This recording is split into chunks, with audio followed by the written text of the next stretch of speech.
North east आवाज time to time में मैं रंजन सिंह आप सभी का स्वागत करता हूं।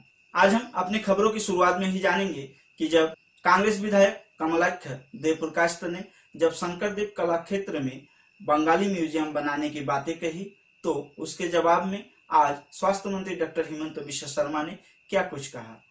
उसके बाद हम आज जानेंगे कि असम के चाय बगीचों में 104 हाई स्कूल कब से बनने जा रहा है, उसका आधारशिला कब रखा जाएगा। उसके बाद आज हम ये भी जानेंगे कि एकता दिवस के उपरांत आज प्रधानमंत्री नरेंद्र मोदी ने गुजरात से देशवासियों को क्या कुछ संदेश दिया।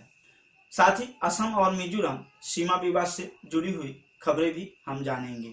आप बस हमारे साथ बने रहिए। तो आइए शुरू करते हैं अपनी खबरों के सिलसिला।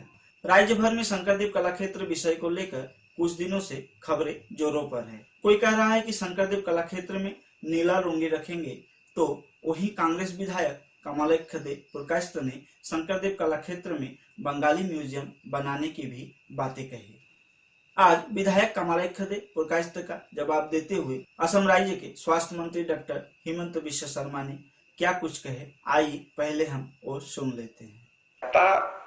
कांग्रेस दलर এটা মই খুব দুখ লগা মানসিকতা দেখিছো যে চেয়াৰমান আলী আহমেদ ডাঙৰীয়াই ক'লে যে নীলা লুঙি শংকৰদেৱ মিউজিয়ামত ৰাখিব। আজি এই বিতৰ্ক শেষ নহওঁতে কমলাক্ষ দেৱপ্ৰকাশ আকৌ আৰম্ভ কৰিলে যে বঙালী মিউজিয়াম। মহাপুৰুষ শংকৰদেৱ কলাক্ষেত্ৰখনৰ ওপৰত কংগ্ৰেছৰ ইমান চকু কিয়? কাৰ আন্দোলনৰ সময়তো শংকৰদেৱ কলাক্ষেত্ৰ ভাঙা আৰু এতিয়া লুঙি গৈ শংকৰদেৱ কলাক্ষেত্ৰত ৰখা, বৰদোৱা স্থানত অধিকাৰ কৰা। আৰু এতিয়া এই বিতৰ্কটো চলি থাকোতে নেক্সট কংগ্ৰেছে আকৌ আৰম্ভ কৰিলে যে বঙালী মিউজিয়াম কৰিব লাগে। আমি জালখন ৰাখিম, আমাৰ নাওখন স্পেচিয়েলি হয়, আমি নাওখন ৰাখিম। এইটোৱে এইকেইটা কথা যদি ক'লেহেঁতেন তেতিয়াহ'লে মই বুজিলোহেঁতেন যে এইটো এটা সঁচা যে শংকৰদেৱ কলাক্ষেত্ৰত আমাৰ সংস্কৃতিটো ৰাখক, যে স্বামী বিবেকানন্দৰ আসন, শংকৰদেৱৰ আসন, মহাপ্ৰভু চৈতন্যৰ আসন সকলো নিজৰ নিজৰ স্থানত বিৰাজমান। আজি শংকৰদেৱ কলাক্ষেত্ৰত মই কামাখ্যাৰ ফটো ৰাখিব কম নেকি? বঙালী চৰ চাপৰি বাদ দিয়ক। तो सुना आपने स्वास्थ्य मंत्री डॉक्टर हिमंत बिश्व शर्मा का यह साफ कहना है कि जिसके लिए जो स्थान बनाया गया है वहां पर वही शोभा देता है। अगर हम कामाख्या मंदिर में शंकरदेव की फोटो लगाने की बात करें तो वो शोभा नहीं देता। इसका मतलब ये साफ है कि शंकरदेव कलाक्षेत्र में बंगाली म्यूजियम बनाने का जो सपना विधायक कमलाक्ष देवप्रकाश देख रहे हैं वह फिलहाल पूरा होने वाला नहीं है। खैर, आइए हम अपने अगले खबर की ओर बढ़ते हैं। आज राज्य के शिक्षा मंत्री डॉक्टर हिमंत बिश्व शर्मा एक संवाददाता सम्मेलन के माध्यम से यह जानकारी दिए कि कल यानी 1 नवंबर से पूरे राज्य में 104 हाई स्कूल निर्माण करने के उद्देश्य से आधारशिला रखे जाएंगे। उन्होंने कहा ऐसे तो 119 हाई स्कूल बनना था, कुछ बगानों में अभी तक जमीन नहीं मिल पाया, तो वहीं कहीं पे कोड ऑफ कॉन्डक्ट लगा हुआ है। आइए सुनते हैं। অহাকালি আমাৰ অসমৰ শৈক্ষিক জীৱনৰ এটা গুৰুত্বপূৰ্ণ দিন। অসমৰ চাহ বাগিচা অঞ্চলসমূহত আমি ঘোষণা কৰা অনুসৰি অহা কালি আৰু পৰহি 104খন হাই স্কুলৰ আধাৰশিলা আৰু কামৰ শুভাৰম্ভ কৰা হ'ব। আমি প্ৰথম বছৰ বাজেটত 100খন স্কুলৰ কথা কৈছিলোঁ। আমি 119খন স্কুল নিৰ্মাণ কৰিম, কিন্তু বিটিএডিত মডেল কোড অফ কণ্ডাক্ট থকাৰ কাৰণে আৰু দুই এটা জাগাত বাগানে মাটি উপলব্ধ নকৰোৱাৰ পৰিপ্ৰেক্ষিতত 104খন হাই স্কুলৰ অহাকালিৰ পৰা কাম শুভাৰম্ভ হ'ব। আজি চাহ জনগোষ্ঠীৰ লোকসকল অসমলৈ অহাৰ পিছত আজি পৰ্যন্ত বাগিচাত মাধ্যমিক শিক্ষাৰ কোনো ব্যৱস্থা নাছিল। যোৱা 5টা বছৰত আমাৰ ৰাজ্যখনে বা আমাৰ ৰাজ্য চৰকাৰে অসমৰ উন্নয়নৰ কাৰণে যিখিনি কৰিলে বা শিক্ষা বিভাগৰ ফালৰ পৰা যিখিনি কৰা হ'ল তাৰ ভিতৰত মই ভাবো অহাকালি দিনটোৱে আমাৰ বাবে আটাইতকৈ যুগান্তকাৰী দিন। तो सुना आपने शिक्षा मंत्री डॉक्टर हिमंत बिश्व शर्मा का कहना था कि इससे पहले कोई खुद से अपना स्कूल बनाकर कुछ दिन संघर्ष करता था, चलाता था, बाद में सरकार उसे अपनाती थी। लेकिन ये इतिहास में पहली बार होने वाला है कि असम सरकार 104 सरकारी हाई स्कूल एक साथ निर्माण करने जा रही है। चलिए हम आगे बढ़ते हैं अपने दूसरे खबरों की ओर। आज देश राष्ट्रीय एकता दिवस मना रहा है। राष्ट्रीय एकता दिवस के उपरांत आज भाजपा कार्यकर्ताओं द्वारा पूरे देश में एकता दौड़ का भी आयोजन किया गया। इसी कड़ी में आज कछाड़ जिला भाजपा समिति के माध्यम से सिलचर शहर में एकता दौड़ का आयोजन किया गया। देश के लौह पुरुष माने जाने वाले सरदार वल्लभ भाई पटेल का आज जन्म दिवस था। आज उनके जन्म दिवस के उपरांत प्रधानमंत्री नरेंद्र मोदी गुजरात पहुंचकर सरदार वल्लभ भाई पटेल का जो विशाल प्रतिमा बनाई गई है उसमें जलाभिषेक किए तथा फूल भी चढ़ाए। इस अवसर पर प्रधानमंत्री नरेंद्र मोदी का क्या कहना था, आइए सुन लेते हैं। साथियों, विपदाओं और चुनौतियों के बीच भी देश ने कई ऐसे काम किए हैं जो कभी असंभव मान लिए गए थे। इसी मुश्किल समय में धारा 370 हटने के बाद, आर्टिकल 370 हटने के बाद कश्मीर ने समावेश का 1 साल पूरा किया। 31 अक्टूबर को ही आज से 1 साल पहले ये कार्यरत हुआ था। सरदार साहब जीवित थे, बाकी राजे रजवाड़ों के साथ ये काम भी अगर उनके जिम्मे होता तो आज इतने साल आजादी के इतने वर्षों के बाद ये काम करने की नौबत मुझ पे नहीं आती। लेकिन सरदार साहब का वो काम अधूरा था। उन्हीं की प्रेरणा से 130 करोड़ देशवासियों को उस कार्य को भी पूरा करने का सौभाग्य मिला है। कश्मीर के विकास में जो बाधाएं आ रही थी उन्हें पीछे छोड़कर अब कश्मीर विकास के नए मार्ग पर बढ़ चुका है। चाहे नॉर्थ ईस्ट में शांति की बहाली हो या नॉर्थ ईस्ट के विकास के लिए उठाए जा रहे कदम, आज देश एकता के नए आयाम स्थापित कर रहा है। सोमनाथ के पुनर्निर्माण सरदार पटेल ने भारत के सांस्कृतिक गौरव को लौटाने का जो यज्ञ शुरू किया था, उसका विस्तार देश ने अयोध्या में भी देखा है। आज देश राम मंदिर पर सुप्रीम कोर्ट के फैसले का साक्षी बना है और भव्य राम मंदिर को बनते भी देख रहा है। असम मिजोरम सीमा विवाद को लेकर आज करीमगंज के पाथरकांदी स्थित इचाबिल चाय बागान में असम के करीमगंज जिला उपायुक्त तथा मिजोरम के मामित जिला उपायुक्त के बीच एक जिला स्तरीय बैठक हुई। हालांकि सूत्रों के अनुसार बैठक में सीमा विवाद को लेकर कोई बातें नहीं हुई। हाँ, बैठक में जरूरी सामग्री एक राज्य से और एक राज्य में आना जाना बरकरार रहे, इस पर विचार किया गया। आइए देखते हैं करीमगंज से मनोज महंती का यह रिपोर्ट। ये है अभी for the time being we have decided to maintain peace and tranquillity in the area and we have discussed a lot of issues. It was a fruitful meeting. We have discussed a lot of issues. It is regarding movement of traffic, movement of people, and even there were some discussion on the withdrawal of forces, but we did not reach to any concrete this thing. But then we have come to a resolution. Both DC Mamit, who Lal Rozama sir and myself, we have resolved that we will maintain peace and tranquility in the area. Wherever there is contention, that will be decided by both the governments. उन लोग की तरफ से क्या बात हुआ? हाँ, मिजोरम की तरफ से मिजोरम की तरफ से they were saying that trucks वगैरह का प्रॉब्लम है, that we have assured them that we will be escorting their essential commodities by means of a police escort. We will give them whatever is required. Actually main issue तो वही था ना कि असम का land का जमीन के बारे में जमीन के बारे में it is not about the boundary dispute, so it will be decided by the government. It is not with the district authorities to decide. But whatever smaller issues we had resolved, and uska we will have a resolution for. DC of Karimganj and the DC of Mamit with the officials from both the sides. What we have resolved is that we will maintain tranquility, peace between the two districts so that people can live in mutual coexistence. That is important point which we have discussed.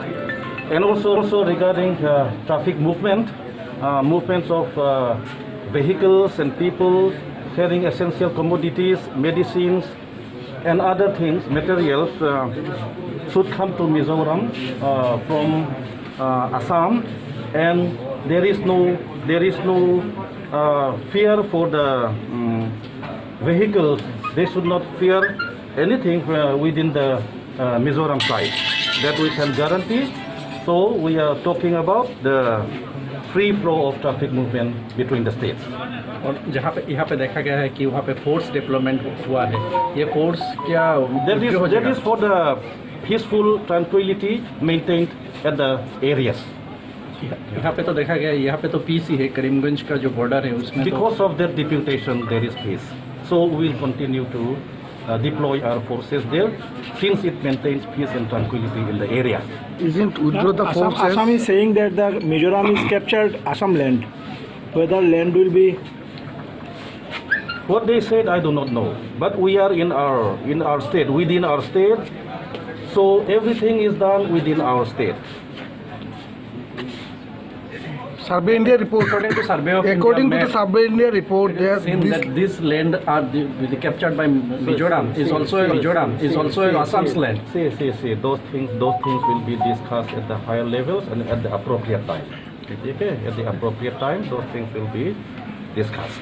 That's why, as the Karimganj DC also have said, those will be discussed at the appropriate. आज भारतवर्ष के पूर्व प्रधानमंत्री स्वर्गीय इंदिरा गांधी का पुण्यतिथि था। इस अवसर पर आज असम प्रदेश कांग्रेस अध्यक्ष रिपुन बोरा ने बताया कि इस दिन को कांग्रेस ने किसानों के अधिकार दिवस के रूप में मना रही है। आइए सुनते हैं।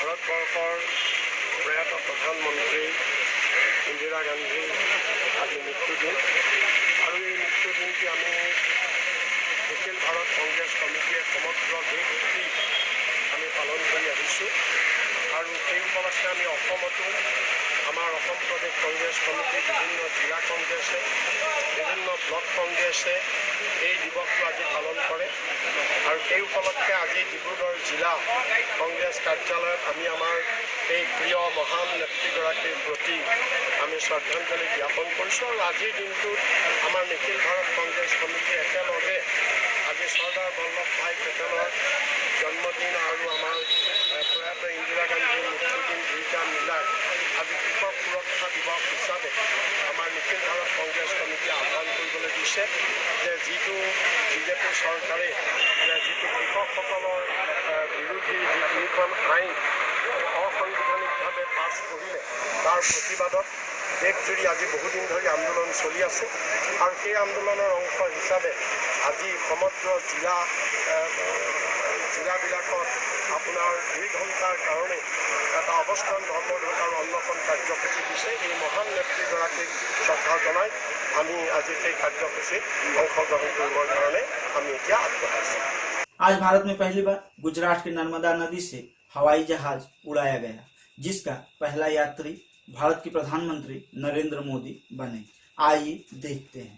16 मीटर है और ऊंचाई लगभग 6 मीटर और ये 5670 किलो तक का वजन ढो सकता है। माननीय प्रधानमंत्री का ये ड्रीम प्रोजेक्ट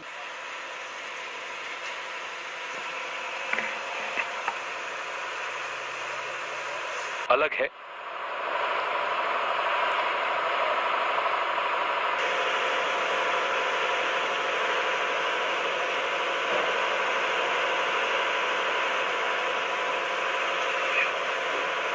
असम प्रदेश कांग्रेस के अध्यक्ष रिपुन बोरा कल बोले थे कि वर्तमान असम सरकार अपना बजट पेश नहीं कर रहा है।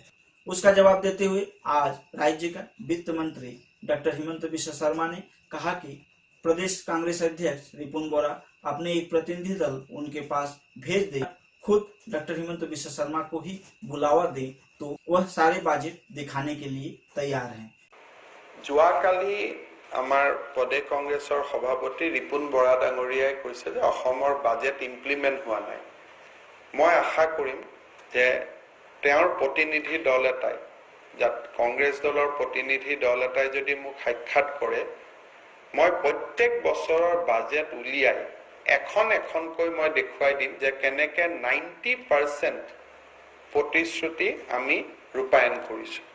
आज डॉक्टर हिमंत बिश्व शर्मा ने यह साफ किया कि भाजपा का जो वादा था उसका 90% जमीन स्तर पर कार्य हो रहा है। आज बोरजालंगा में राज्य के वन और परिवेश मंत्री परिमल शुक्लबैद्य ने 3 परियोजनाओं का आधारशिला रखे। इस अवसर पर आज बोरजालंगा चाय बागान के 22 कांग्रेस कर्मी मंत्री परिमल शुक्लबैद्य की उपस्थिति में भाजपा की दामन थामे। आई देखते हैं ये रिपोर्ट। আপনারা অধিষ্ঠিত করেছেন করার পরে আপনারা জানেন এই কথাটা যে স্বাধীনতার পরে প্রায় 70 বছর কংগ্রেস এই আসামে রাজত্ব করেছে। গত 4 বছর থেকে আপনারা আমাদেরকে ক্ষমতা দিয়েছেন। আমরা আপনাদেরকে এই আশ্বাস দিতে পারি যে আমরা আমাদের সাধ্যমতো চেষ্টা করে গিয়েছি। এখানে কিছু কথা বলা হয়েছে, আপনারা লক্ষ্য করেছেন, বলা হয়েছে যে 10 কিলো করে চাল আমরা দিচ্ছি। শুধু চাল নয়, একটা প্যান্ডেমিক হয়েছে, অর্থাৎ একটা মহামারী একটা লেগেছে সমগ্র বিশ্বে। তার মধ্যে সরকার কিভাবে আপনাদের পাশে দাঁড়িয়েছে এই কথাটা ভাবতে হয়।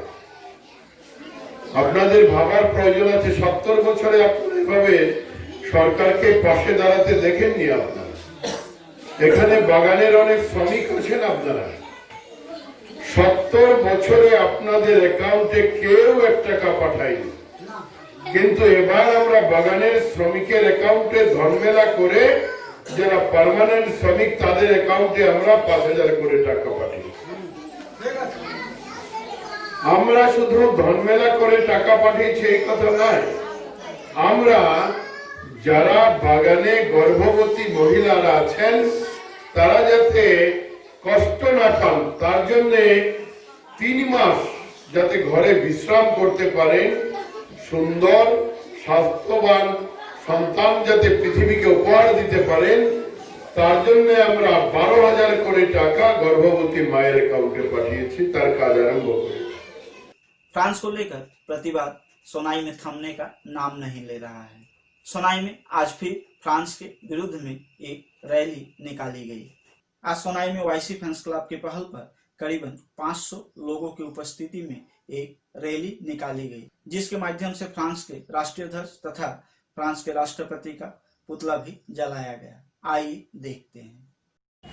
आसाम वाईसी फैंस क्लाबर प्रेसिडेंट আলতাফ শেখ, আমি আমার সংগঠনের তরফ থেকে আপনাদের সবাইরে আজকে আপনারা যেভাবে আপনারা সাহায্য করেছেন প্রশাসনের মাধ্যমে হোক, প্রেসের মাধ্যমে হোক, আপনারা যারা আপনাদের অশেষ শুকরিয়া। আর আমরা যে আল্লাহ রাসূল সাল্লাল্লাহু আলাইহি সাল্লামের যেটা প্রতিবাদ যেটা আমরা যেটা অপমানিত, এটা আমরা কোনো সময় আমরা সহ্য করব না। আরও আমরা যারা মানুষ আমরা যে সহযোগিতা করছেন, আমরা টোটাল আসাম ওয়াইসি ফ্যান্স ক্লাব 31টা সাব কমিটি আছে, সেন্ট্রাল কমিটি নিয়ে টোটাল 31টা কমিটি আছে। আমরা সবাই এক হয়ে যে কোনো সময় আমাদের ইসলামের জন্য যে সময় যদি কোনো অসুবিধা হয় আমরা কোনো পরোয়া করব না, আমরা চোখ মিজে আমরা মেটে নেমে যাব। আর এটা আমরা সবাইকে এটা জানিয়ে আমি আমার বক্তব্য শেষ করছি। আমার नॉर्थ ईस्ट आवाज टाइम टू टाइम में आज के लिए फिलहाल इतना ही। कल फिर कुछ नई खबरों के साथ आप लोगों के समक्ष उपस्थित रहूंगा। तब तक के लिए धन्यवाद। शुभ रात्रि।